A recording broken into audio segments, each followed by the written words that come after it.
खास करून तुम्हाला आश्चर्याचा धक्का या ठिकाणी असा वाटेल की आता खामगाव जालना मार्ग हा 223 वर्षापासूनचा मागणीचा होता।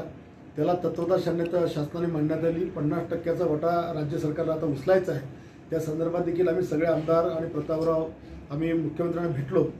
पण आता मलकापूर बुलढाणा आणि छत्रपती संभाजीनगर या मार्गाची मी मागणी केलेली आणि त्याचं सर्वेक्षण आता पुढच्या महिन्यामध्ये सुरू होणार आहे।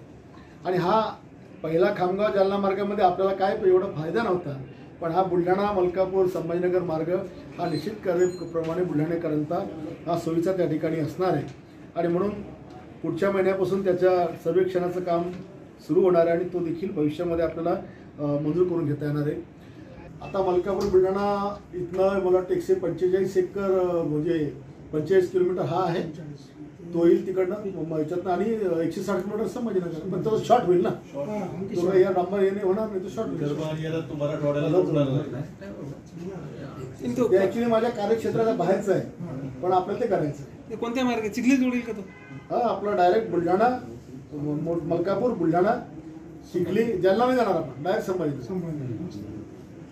केंद्रानं पण एक सर्वे केलेला आहे मागच्या वर्षी, अर्थसंकल्पात 25 लाख रुपये मंजूर केलेले संभाजीनगर ते खामगाव। आपल्याला खामगाव नको, सिल्लोड मार्गे असा ऑलरेडी खामगाव झालाय। आता खामगाव चिखली जालना देऊळगा राजा हा झाला, त्याचा बुलढाणेकरांना फायदा होत नाही। हे जो आपल्याला जर समजा इकडच्या नागपूरकडनं विदर्भाकडनं येणारे पूर्व विदर्भाकडे येणारे जे लोक आहेत त्यांना शॉर्ट जायचं असेल तर संभाजीनगर खूप चांगला शॉर्ट मार्ग आपल्यासाठी। प्रदेश योजना रिजनल प्लॅन त्याच्यामध्ये शेगाव ते पुणे रेल्वे मार्ग सुचवलेला आहे, तर तो सुचवणं जाऊ द्या, नाही तो बुलढाण्यातूनच हे केला होता त्यांनी। नाही शेगाव बुलढाणा कसं ते उलट होईल ना, बुलढाणा त्यानंतर रेल्वेच्या अधीन नगर औरंगाबाद नगर आणि पुणे असं, आणि याचा दुसरा सेकंड पार्ट असा की मध्य रेल्वेची जी लाईन आहे कलकत्ता मुंबई गाड्यांसाठी वेगळी ट्रॅफिक रेल्वेत असत नाही। मलाही गाड्यामध्ये उभे असताना तुम्हाला एखाद्या स्टेशनवर 2 गाड्यांचा ट्रॅकमध्ये दिसेल, पण गावाच्या बाहेर गेले की तो ट्रॅक एकच होत असतो, त्याला काही याचा काही फरक पडत नाही। आणि शेगावचा कुठे जातो का आणखीन कलकत्ता कुठे जातो आपल्याला त्याच्याशी काही देणे घेणे नाही, आपल्याला बुलढाणा कनेक्ट पाहिजे आणि आपण ते करणार।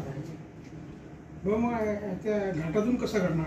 आता एवढा कोकणचा घाट जर फाडू शकता, एवढा मोठा त्रिकुट पर्वत वैष्णोदेवीचा तो फाडून रेल्वे जाऊ शकते, तर काय एवढं हे बुजगाव एवढं काय करणं कठीण आहे का?